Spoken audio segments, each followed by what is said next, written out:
votre mesure? Bonsoir, moi ma mesure c'est la règle verte. La règle verte, le principe c'est ne pas prendre plus à la terre que ce qu'elle peut reconstituer. On est aujourd'hui dans un contexte de la 6e extinction de masse qui est commencée. Les jeunes se mobilisent pour le climat avec une grande mobilisation demain à laquelle nous participerons. Les soignants se mobilisent pour nos hôpitaux et nos services publics. Les gilets jaunes se mobilisent pour nos salaires, pour notre pouvoir d'achat, pour la démocratie. Et on voit aujourd'hui qu'on a 2 urgences. L'urgence sociale d'un côté et l'urgence écologique de l'autre. Et je crois qu'il faut bien comprendre qu'on ne résoudra pas la question sociale sans résoudre la question écologique et que ce sont les 2 faces d'une même pièce.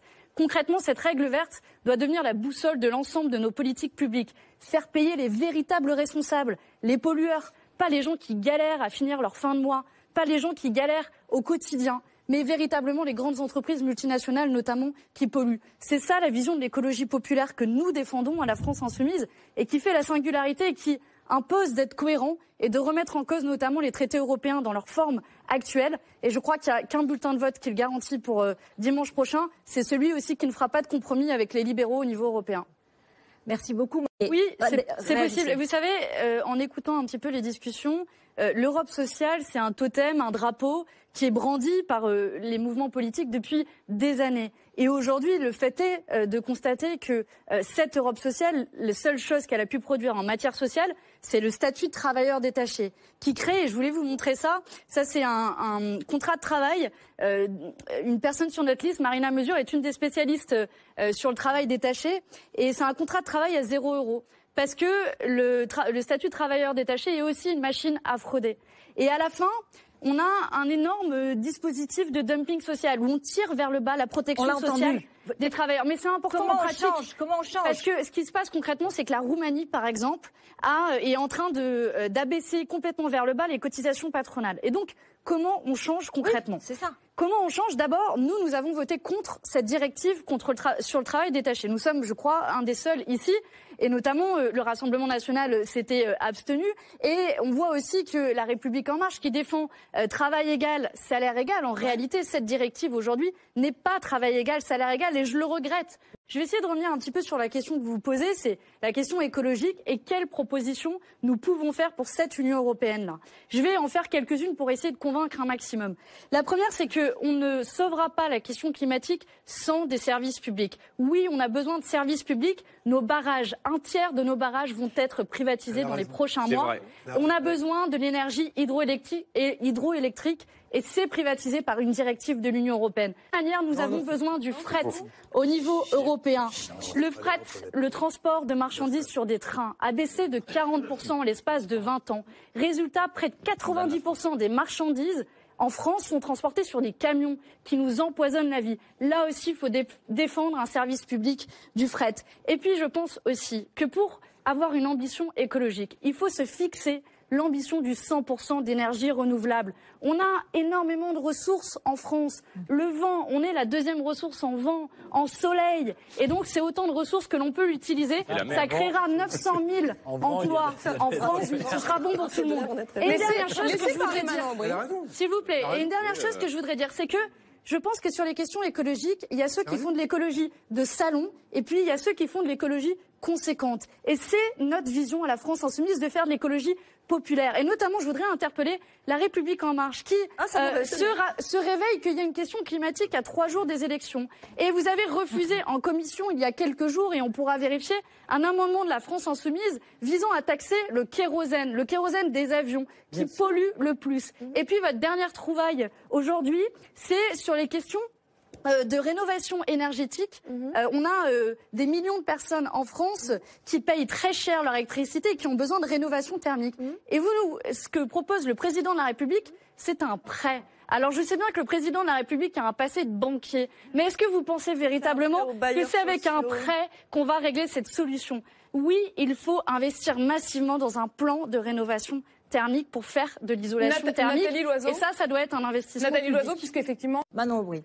Permettez-moi du coup de faire plusieurs propositions sur la question des frontières et migratoires de manière plus générale. D'abord, je voudrais rappeler, pour mettre un peu d'humanité et de calme dans ce débat, que c'est toujours une souffrance de migrer, qu'en général on ne monte pas sur un bateau de passeurs, quoi qu'en pense Monsieur Castaner. pas par plaisir, mais par nécessité, par souffrance. On ne quitte pas son pays, sa famille, par plaisir. Et donc, je voudrais dire plusieurs choses. D'abord, qu'il faut des propositions pour agir sur les causes des migrations, pour agir sur ces souffrances-là. Parce que ces gens-là qui fuient le changement climatique, nous avons une responsabilité. Ces gens-là qui fuient la misère économique, moi j'ai travaillé pendant des années au Congo. Est-ce que vous dites qu'il faut les accueillir tous? Est-ce que vous les dites? Je dis d'abord qu'il faut agir sur les causes de la souffrance. Après, une fois que les gens ont traversé la mer Méditerranée au péril de leur vie, est-ce que vous allez faire comme M. Bardella, les regarder droit dans les yeux et leur dire va crever en Méditerranée? Madame Loiseau, sur cette question, parce qu'elle a dit qu'on vient en Europe que si on a été invité. Mais madame, il ne faut pas un carton d'invitation pour tous ceux qui fuient la guerre, pour tous ceux qui fuient la misère. Je voudrais faire une dernière frontière, j'en ai pour 10 secondes, je vous promets. S'il faut fermer des frontières, moi je pense qu'il faut davantage les fermer aux exilés fiscaux, davantage les fermer aux marchandises qui viennent de l'autre bout de la planète. Voilà à quoi devraient servir des frontières en priorité. C'est l'enjeu majeur et c'est pour ça que nous défendons notamment une liste crédible de paradis fiscaux et une tolérance zéro envers les évadés fiscaux.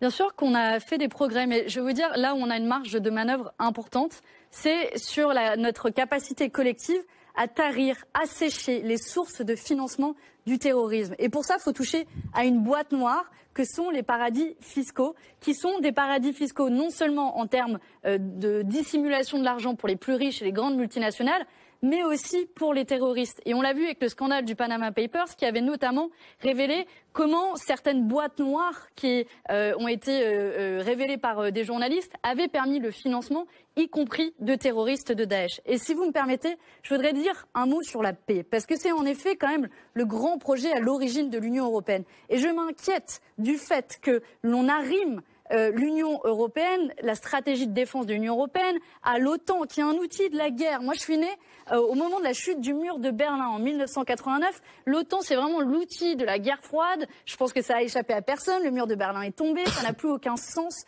aujourd'hui. Et un dernier mot, je voudrais interpeller Madame Loiseau. Vous vous présentez, ça faisait longtemps, mais c'est pour parler de politique. Nous parlons ici, nous confrontons nos idées. Vous vous présentez comme un rempart contre la guerre. Je le souhaiterais que vous soyez un rempart contre la guerre. Mais Benoît Hamon l'a souligné, vous êtes aujourd'hui, vous vendez des armes à l'Arabie Saoudite qui tue des dizaines, des centaines, des milliers de civils. Et vous êtes directement responsable de cela. Alors je m'interroge que les mêmes qui disent qu'on doit obéir aux traités européens n'obéissent pas aux traités internationaux, notamment sur les ventes, qui interdisent les ventes d'armes. Et surtout, une dernière chose, c'est que je voudrais saluer le travail des journalistes, et vous l'avez dit, qui ont permis la révélation de cette affaire aujourd'hui. Sans Disclose NGO, sans les journalistes de Radio France, on ne serait pas là. Et qu'est-ce qui se passe pour ces journalistes? Ils sont poursuivis en justice. Mais dans quel monde vivons-nous? On révèle que vous vendez des armes qui tuent des civils et ceux qui permettent de révéler cette affaire-là sont poursuivis par votre justice. C'est la ministre. Alors moi je voudrais dire plusieurs choses aux jeunes en m'identifiant aussi à cette génération. D'abord leur dire que l'Union européenne est présente dans notre quotidien. Du matin où on se lève, des céréales que l'on mange dans notre assiette, si elles ont été produites avec du glyphosate, c'est une autorisation de l'Union européenne. Les transports que l'on prend, si l'on a accès à des services publics, à des trains, je pense notamment à la ligne de train entre Gap et Grenoble qui est menacée avec des étudiants qui tous les jours la prennent pour aller à l'école, au lycée, eh bien c'est une autorisation de l'Union européenne.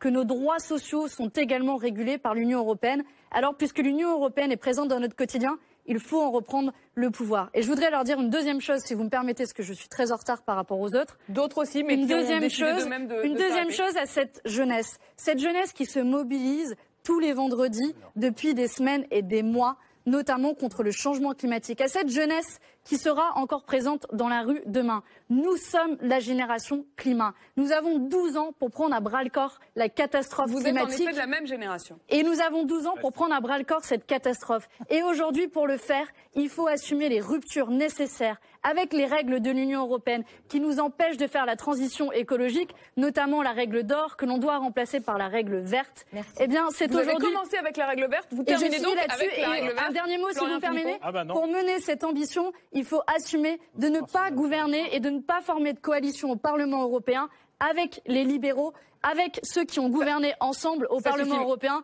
que ce soit les socialistes, que ce soit la droite européenne ou que ce soit les libéraux. Il faut justement que tout le monde puisse conclure. Et donc il faut donner la force à la France insoumise dimanche prochain.